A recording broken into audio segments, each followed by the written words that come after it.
Hello, it's April from April's Home, and today I'm here to share with you my recipe for marmalade raisin tea bread. This is a quick bread recipe that I love to make. It's wonderful for an afternoon snack, it's wonderful with breakfast, and it's a pretty simple recipe. It has a lot of delicious flavor with marmalade jam and different raisins and of course tea. This is a tea bread with a little bit of tea flavoring here. For the ingredients, you will need a tea bag of some nice black tea. My favorite is of course Irish breakfast tea. If you watch my grocery hauls, you know that I love my Twinings Irish breakfast tea. It's a really good pure black tea. So you'll need that. You'll need a cup of water. I don't have that out yet, but you'll need that. You'll need a cup of raisins. I like to use half and half golden raisins and half regular raisins. And then you'll need some orange marmalade. You'll need some to mix into the recipe and then some for the glaze on top. You'll need some brown sugar. You'll need an egg. You'll need half a cup of milk and some vegetable oil. You'll need flour, baking powder, baking soda, some salt, and some cinnamon. You'll also need some cooking spray to coat your pans. And you'll need 2 loaf pans. This makes 2 loaves. And these are the 1.5 quart size. I believe they're 8.5 by 4.5. Just your basic Pyrex or Anchor Hocking little loaf pans. You will also need a small saucepan, and I'll show you what we'll do with this here in just a minute. You'll need an electric mixer as well as a mixing bowl. So to get started, we're going to bring some water to a boil. So I have my small little saucepan here, and I have a cup of water. And I'm going to go ahead now, move this over to my stovetop and bring it to a boil, just a low boil, not like a rolling boil or anything. And then I'm going to steep my tea in that. And then I will come back and show you the next step. After that, we'll be adding our raisins to that hot tea. Once it's cooked, we'll heat that back up after it's steeped and add our raisins and let them soak in there as well while we get our batter mixed up. But I'm going to go ahead and let that water heat up and get my tea steeping, and then I will show you the next step. Okay, so my water is steaming hot, and I'm going to go ahead and brew the tea here just right in the pan. I'm going to go ahead and let that brew for probably 3 minutes, just so it's a nice dark black tea there. You can go probably 3 or 4 minutes, I'd say, just until it's brewed nice and deep color there, just a nice black tea. And then another thing you want to remember is while you're doing this on the stove, make sure that the tag is not laying down on a burner or anything like that. This is on the cool part of the stove. So I've just pulled it away from the burner, the hot burner, and I'm going to let this steep for a few minutes. Okay, so I'll be back when that is brewed, and we're going to bring that up a little bit hot again after we take the tea bag out, and then we're going to be adding raisins to the tea. So I'll be back to show you the next step in a few minutes. Okay, so you can see that the tea is brewed now. I'm going to go ahead and remove the tea bag here. I have these little tongs specifically made for squeezing your tea bag there and getting all the tea out. But if you don't have that, just use a spoon or tongs, or wait until it cools down enough to remove the tea bag and squeeze out the water. It's actually pretty cool at this point. You really can just use your hands if it's cool enough. Just be careful with that. And then you're going to want to add to the tea your 1 cup of raisins. Again, I like to do half and half. So here I'm adding half a cup of golden raisins and half a cup of regular raisins. I'm going to go ahead and stir this around a little bit just to get the raisins broken up and submerged in the hot tea.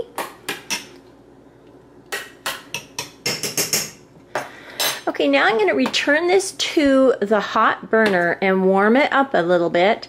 And just before it reaches a boil, I'm going to take it off of the heat and let it set for 10 minutes. This will help plump up the raisins, and then we'll add some more ingredients to this hot liquid here. But again, I'm going to go ahead now and return this to the burner and bring it back up to a very low, like simmering boil. I've brought that back up to a simmer. I've pulled it off the heat. You can see it's still steaming, and now I'm going to let the raisins sit in this hot water for 10 minutes while I go ahead and mix up some of my dry ingredients, and after 10 minutes when the raisins are plumped, I'm going to go ahead and add some brown sugar and orange marmalade to this mixture here. So now I'll start adding some of my dry ingredients to my mixing bowl. So I've started mixing together my dry ingredients into the bowl here, and I have added 3 cups of flour, and I'm going to add 1.5 teaspoons of baking powder. Here's the half, so 1.5 teaspoons baking powder, 1 teaspoon of baking soda, and just a little pinch of salt, probably about 1/8 teaspoon at the most. I'll just use one of my little measuring spoons to give it a gentle mix here throughout the flour. Now I'm going to go ahead and add a tablespoon of cinnamon. I've always enjoyed the cinnamon from Costco. It's a really nice cinnamon, so there is a tablespoon of that. And we'll go ahead and incorporate the cinnamon in with the flour here. Just a light sort of mix just to stop it from clumping up in any one section. And we'll go ahead and let this sit here until the raisin mixture is finished, and then we'll add that to this along with our other ingredients, our milk, our oil, and our eggs. So I'm going to let the raisins finish plumping up, and I'll be back to show you the next step. Okay, so it's been 10 minutes. The raisins are nice and plumped, and now I'm going to go ahead and add 4 rounded tablespoons of orange marmalade. I love the Smucker's variety. It has a really nice balance of just nice sweet jam as well as the orange pieces. So 4 rounded tablespoons, and I'm just using a regular tablespoon, just like so. I'm just going to do 4 rounded scoops right into the raisin mixture. There's 2, 3, and 4. And we'll need more of this jam later, again, for making the glaze, so we'll leave that to the side. I'm going to go ahead and stir this together. The water is still a little bit warm, and so the marmalade just melts right into this mixture. And then next to this mixture, I'm going to add a cup of brown sugar. So here's a packed cup of brown sugar. We'll go ahead and break that up, and again, it'll just melt right into this mixture here. And we'll stir that around. And I like to stir it until the sugar is a little bit dissolved in here, but it doesn't take very long at all. And sometimes we splash some to the side. I'll have to clean that up here in a bit. Okay, so that's ready to go. And we'll come back to this mixture here. Let me clear away some of the mess on the side so I have room to bring my electric mixer forward. I'm going to go ahead and add my ½ cup of milk to the flour and 1 egg. And we'll add ½ cup of vegetable oil. And before I add the rest of my wet ingredients, I'm going to go ahead and incorporate this in a little bit so that we don't accidentally cook our egg by adding the hot raisin mixture to the top of that. So go ahead and mix that in. Just a little bit. We don't want to overmix a quick bread. You don't want to overmix that at all. And now I'm going to go ahead and add in my raisin mixture. Just make sure to scoop out all the good bits from the bottom, all the extra raisins and marmalade, the little orange pieces. And we'll go ahead and mix this right up.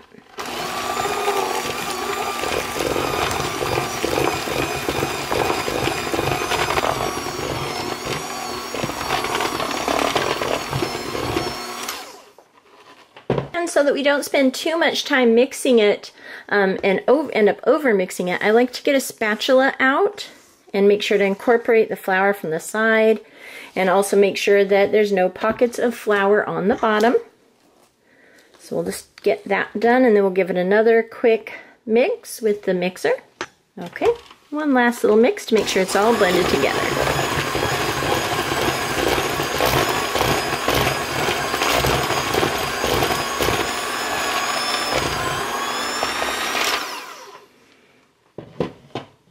Okay, so the batter is all mixed up, and now I'm going to go ahead and get my baking pans out and get them sprayed and ready to transfer the dough into the bread pans. I also forgot to mention that you'll want to be preheating your oven to 350 degrees Fahrenheit, and I will also go ahead and leave the ingredients for this recipe in the description box below. So now I have two bread pans here, and I'm going to go ahead and give them a spray so that our dough will not stick.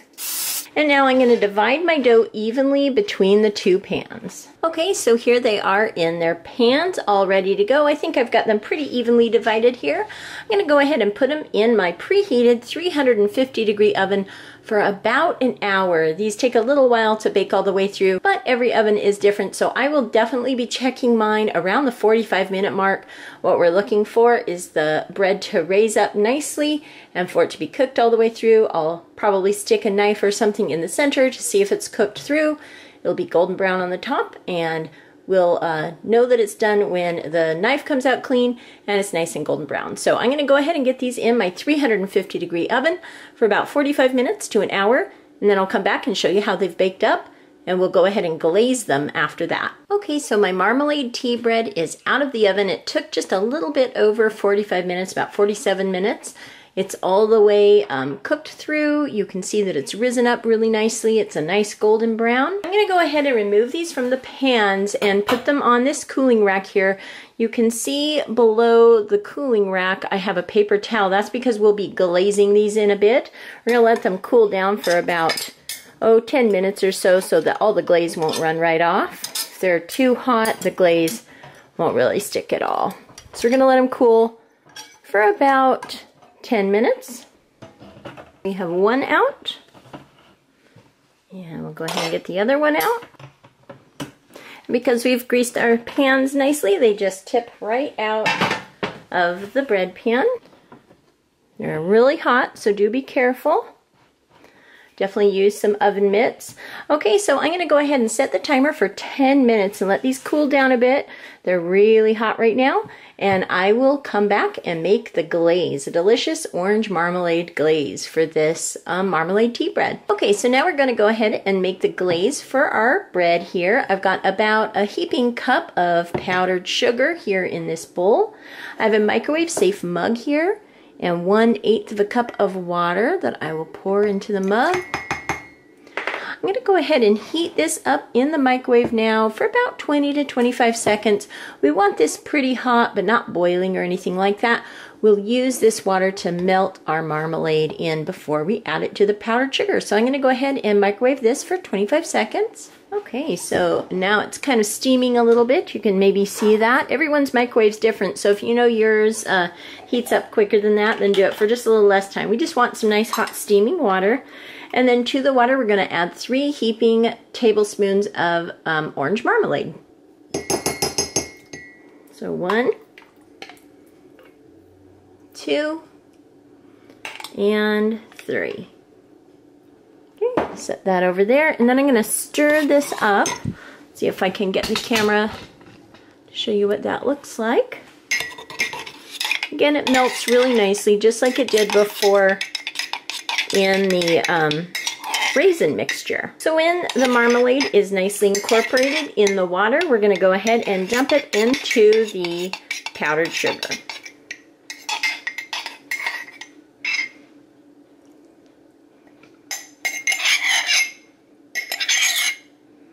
Just like so. Looks very pretty. And I'm just going to stir until it is completely blended and all the powdered sugar lumps have been worked out and mixed in here till we have a really pretty glaze. If you need to add a little bit more powdered sugar, that is fine. We might do that just so it's a little bit thicker.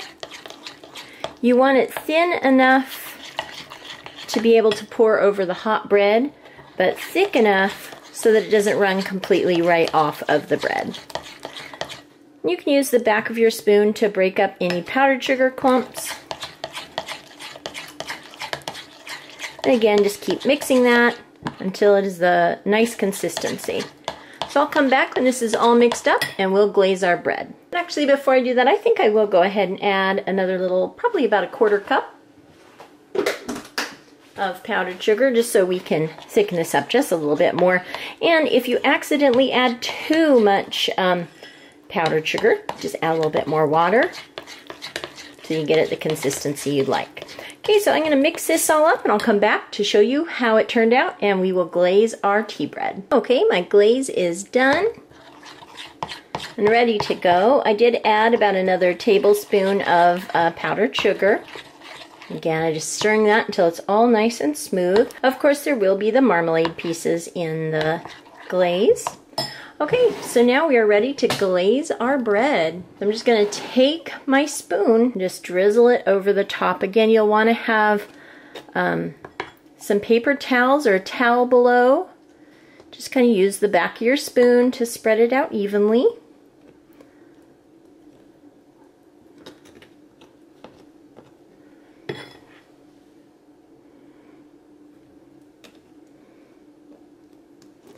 Just want to get the top glazed, and then whatever falls down the sides. There we go, there's one.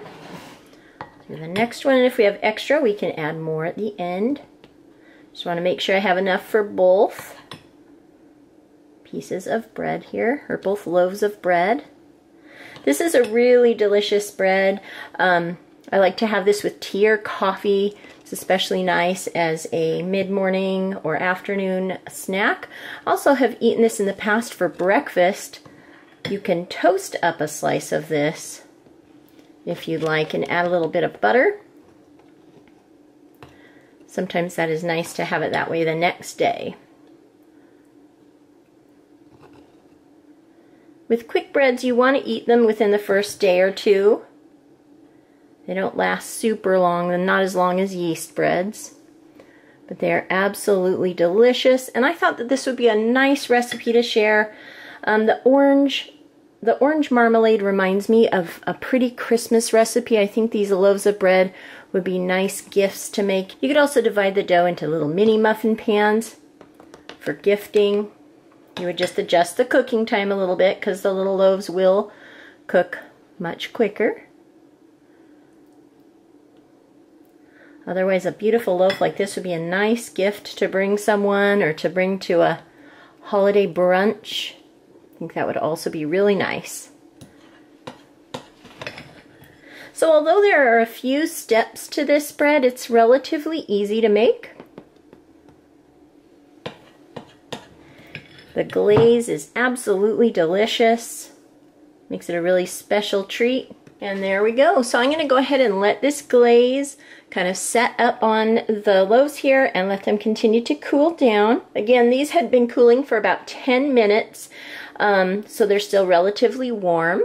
So I'm going to go ahead and let these cool down for probably another 45 minutes or so, and then we'll slice them up and see what it looks like on the inside and have a taste. And you can see again why I like to keep this paper towel underneath. The glaze does drip through and makes a bit of a mess, but it is definitely worth it. So I'll be back when the glaze is set up and try out a piece of this delicious marmalade tea bread. Okay, so my marmalade bread is all cooled down and I am ready to give this a try. I'm going to cut into this one here.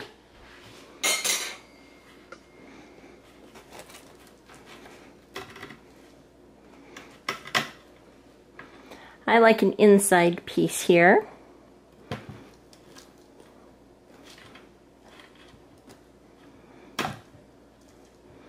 Cooling racks aren't really the best surface to cut on, but I'm going to do that anyway. Okay, so here is my bread. You can see the topping, and inside you can see some of the raisins in there. And now I'm going to go ahead and give this a try. I think I'll try the top layer so I get a little bit of the glaze. It smells absolutely wonderful. This is just like I remembered. It's a really nice bread. No one flavor is really overpowering. You can taste a little bit of cinnamon. You can taste the delicious raisins, a little bit of the orange marmalade. If you wanted to punch up the orange flavor, you could add orange zest to the glaze. You could freshly zest some oranges. That would really punch up the orange a bit. but sometimes I just like it nice and subtle like this. I love the raisins and the marmalade, and you can also taste a little bit of the black tea inside the bread, and that gives it a really wonderful flavor. So I'm really happy with how that turned out. I think that they look beautiful. I love old-fashioned, rustic-looking quick breads like this. They're absolutely perfect, again, for afternoon coffee or tea, and that's what I think I'll do right now. I think I will go make myself a cup of tea to enjoy the rest of my bread. I hope you enjoyed this recipe for my Marmalade Raisin tea bread. Thank you so much for watching, and I'll talk to you later. Goodbye.